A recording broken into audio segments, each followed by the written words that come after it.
আসসালামু আলাইকুম রহমতুল্লাহি ওবারাকাতু। আশা করি আপনারা সকলে ভালো আছেন আল্লাহ রবুল আলমিনের রহমতে এবং দয়ায়। আজ অত্যন্ত গুরুত্বপূর্ণ ও ছোট একটি দোয়ার কথা বলবো, যে দোয়াটি আবু দাউদ শরীফ কিতাবের মধ্যে এসেছে হাদিস নম্বর 466।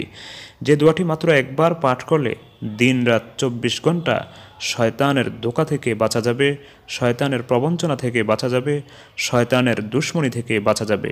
সুপ্রিয় দর্শক, শয়তান এমন একটা সত্তা যার থেকে বাঁচা আমাদের জরুরি, কারণ এই শয়তান হলো আমাদের চিরশত্রু।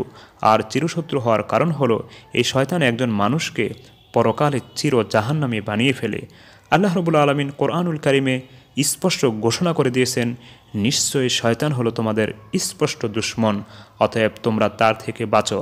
মহানবী সাল্লাল্লাহু আলাইহি ওয়াসাল্লাম সেই চির শয়তান থেকে বাঁচার জন্য আমাদেরকে বিভিন্ন আমল শিখিয়েছেন, দোয়া শিখিয়েছেন, বিভিন্ন জিকির শিখিয়েছেন, যেগুলি পড়লেও করলে ইনশাল্লাহ আমরা শয়তান থেকে বেঁচে চির জাহান্নাম থেকে মুক্ত হয়ে জান্নাত লাভ করতে পারবো।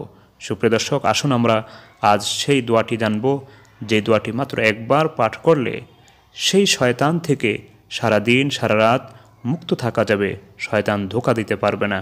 সুপ্রিয় দর্শক, হজরত আবদুল্লাহ ইবনে আমর ইবনে আস রাদিয়াল্লাহু আনহু বলেন, রাসূল করিম সাল্লাল্লাহু আলাইহি ওয়াসাল্লাম বলেছেন, যে ব্যক্তি মসজিদে প্রবেশ করার পর এই দোয়াটি পাঠ করবে, শয়তান নিজেই বলবে যে এই পাঠকারী ব্যক্তি আজকে সারা দিন আমার থেকে মুক্ত হয়ে গেল, হেফাজতে চলে গেল।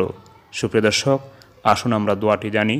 দোয়াটি হলো, আউযু বিল্লাহিল আযীম ওয়া বিওয়াজহিল কারীম ওয়া সুলতানিহিল কদীম মিনাশ শাইতানির রাজীম।